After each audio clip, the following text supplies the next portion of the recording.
नालासोपाऱ्यात राहणाऱ्या रोहन तिवारी या 22 वर्षाच्या तरुणाच्या कुटुंबियांना रात्री एक व्हिडिओ पाठवण्यात आला। रोहनचे अपहरण करण्यात आले होते आणि त्याला मारहाण करून रक्तबंबाळ करण्यात आले होते। रोहनच्या सुटकेसाठी अपहरणकर्त्यांनी 3 लाखांची खंडणी मागितली होती। आचोळे आणि मुंबईतील शिवाजीनगर पोलिसांनी एक शोध मोहीम राबवली। 11 तासांच्या अथक तपासानंतर या अपहरण नाट्यावर पडदा पडला, पण जे समोर आलं ते धक्कादायक होतं। रोहन तिवारी हा 22 वर्षांचा तरुण, नालासोपाऱ्यात आई, 2 लहान भाऊ आणि काका आदींच्या संयुक्त कुटुंबात राहणारा तरुण। सारं काही अलबेल सुरू होतं। रात्री अचानक त्याच्या काकांच्या मोबाईलवर एक व्हिडिओ आला। हा व्हिडिओ खुद्द रोहनच्या मोबाईलवरून आला होता। एका अज्ञात स्थळी रोहनला बांधून ठेवले होते आणि त्याला मारहाणही करण्यात आली होती। या मारहाणीत तो रक्तबंबाळ झाला होता। व्हिडिओमध्ये अपहरणकर्त्यांनी 3 लाखांची मागणी केली होती। ही रक्कम न दिल्यास रोहनला ठार मारण्यात येईल असे सांगण्यात आले। त्याचे कुटुंबीय लगेच आचोळे पोलीस ठाण्यात पोहोचले।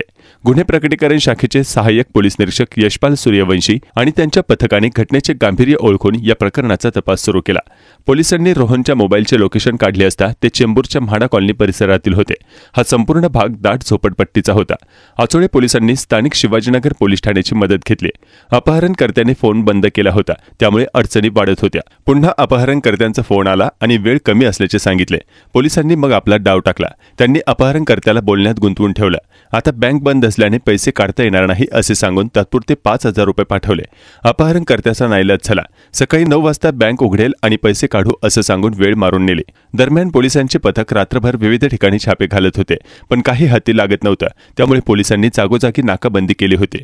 अपहरणकर्त्यांनी रोहनच्या मोबाईलमधूनच त्याचा व्हिडिओ पाठवला होता, तसेच त्याच्याच खात्यावर पैसे पाठवण्यास सांगितले होते। खंडणीचे 3 लाख रुपये त्यांना तत्काळ हवे होते। या सर्व बाबी संशयास्पद वाटत होत्या। सकाळी 11च्या सुमारास अपहरणकर्ते रोहनला घेऊन एका ठिकाणी नाश्ता करण्यासाठी आले। त्यांच्या पाळतीवर असणाऱ्या रोहनच्या काकांनी पोलिसांना खून केली आणि पोलिसांनी अपहरणकर्त्यांच्या मुसक्या आवळल्या। स्वतःच्या अपहरणाचा बनाव, मात्र जे समोर आलं ते धक्कादायक होतं। रोहन आणि त्याच्या 2 मित्रांनी मिळून हा अपहरणाचा डाव रचला होता। याबाबत बोलताना आचोळे पोलीस ठाण्याचे सहाय्यक पोलीस निरीक्षक यशपाल सूर्यवंशी यांनी सांगितले की रोहन तिवारी याला मित्रांसमवेत प्रिंटिंगचा व्यवसाय करायचा होता। त्यासाठी त्याला भांडवल हवे होते। जर घरी मागितले असते तर पैसे मिळाले नसते, म्हणून त्याने मित्रांच्या मदतीने स्वतःच्या अपहरणाचा बनाव रचला। या प्रकरणी आचोळे पोलीस ठाण्यात रोहन आणि त्याचे 2 मित्र कौशल दुबे आणि निखिल सिंग यांच्या विरोधात अदखलपात्र गुन्हा दाखल केला आहे। आचोळे पोलीस ठाण्याचे वरिष्ठ पोलीस निरीक्षक सुजित कुमार पवार, गुन्हे प्रकटीकरण शाखेचे सहाय्यक पोलीस निरीक्षक यशपाल शर्मा, तसेच अमोल सांगळे, अमोल परडे, विनायक कचरे आदींच्या पथकाने 11 तासांच्या अथक प्रयत्नानंतर या थरारक अपहरण नाट्याचा उलगडा केला। आचोळे शहरात राहणारा एक रोहन तिवारी नावाचा मुलगा आहे। त्याची आई, त्याचा भाऊ आणि त्याचे चुलते रात्री 12च्या सुमारास पोलीस स्टेशनला आले आणि त्यांनी सांगितले की रोहन तिवारी याचं अपहरण झालेलं आहे।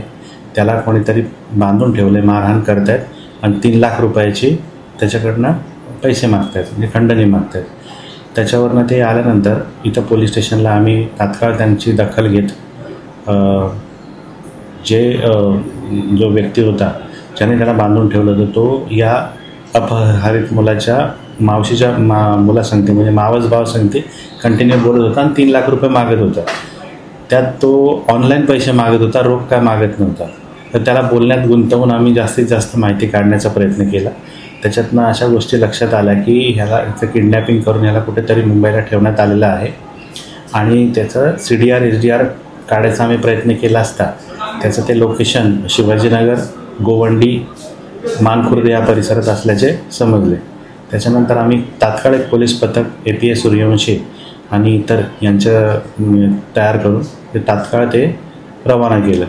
तिथे गेल्यावर त्यांनी चालत्या गाडीमध्ये त्यांचं CDR SDR कडनं लोकेशन काढून ते त्या ठिकाणी पोहोचले। तर शिवाजीनगरमधली एक जागा आहे, त्या ठिकाणी ते गेल्यावर ते लक्षात आलं की तो आरोपी या इथनंच बोलत होता। परंतु तो वारंवार जी पैशाची मागणी करत होता त्याला बोलण्यात गुंतवण्यासाठी आम्ही 5000 रुपये ऑनलाईन त्याच्या खात्यावर ट्रान्सफर केले की जेणेकरून तो जेव्हा पैसे काढेल तेव्हा ते तात्काळ लक्षात येईल। तर हे पैशाचा जो त्याला बोलण्यात जे हे केलं होतं किंवा त्याला जे सांगण्यात आलं होतं की आता बँका सध्या बंद आहे, आम्ही काय करू शकत नाही, याच्यावरनं त्यांनी दुसऱ्या दिवशी सकाळचा वेळ दिला होता का तुम्ही सकाळपर्यंत हे पैसे त्या बँकेमध्ये ट्रान्सफर करा। दरम्यानच्या काळात आमचे पोलीस शिवाजीनगर पोलिसांच्या सहकार्याने त्या घटनास्थळी पोहोचून त्या ठिकाणी तो जो मुलगा आहे, जो अपहरित मुलगा, तोच दिसून आल्याने त्याला तात्काळ ताब्यात घेतला आणि या सर्व प्रकरणाचा तिथं शेवट झाला. सर कशासाठी याने हा बनाव केला असेल?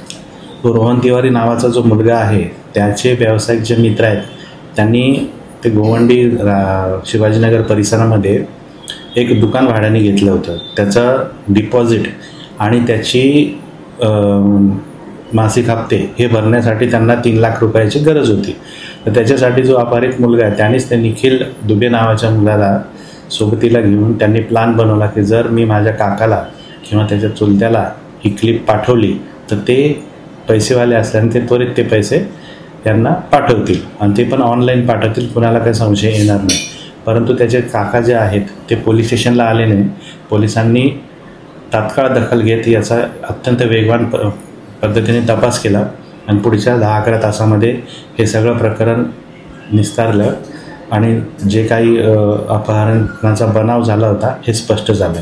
सर ह्या तिघांना काय शिक्षा, काय गुन्हा दाखल? याच्यामध्ये CRPC जे होता आधीचं त्याच्या पद्धतीने यांच्याविरुद्ध एक गुन्हा दाखल करण्यात आला आणि त्याची योग्य दखल घेत समाजामध्ये पण आम्ही एक मेसेज दिला की या पद्धतीने कोणीही खोटा जर गुन्हा करत असेल तर त्याची कायद्यात शिक्षेची तरतूद आहे आणि त्याच्याविरुद्ध योग्य ती कारवाई करण्यात येईल.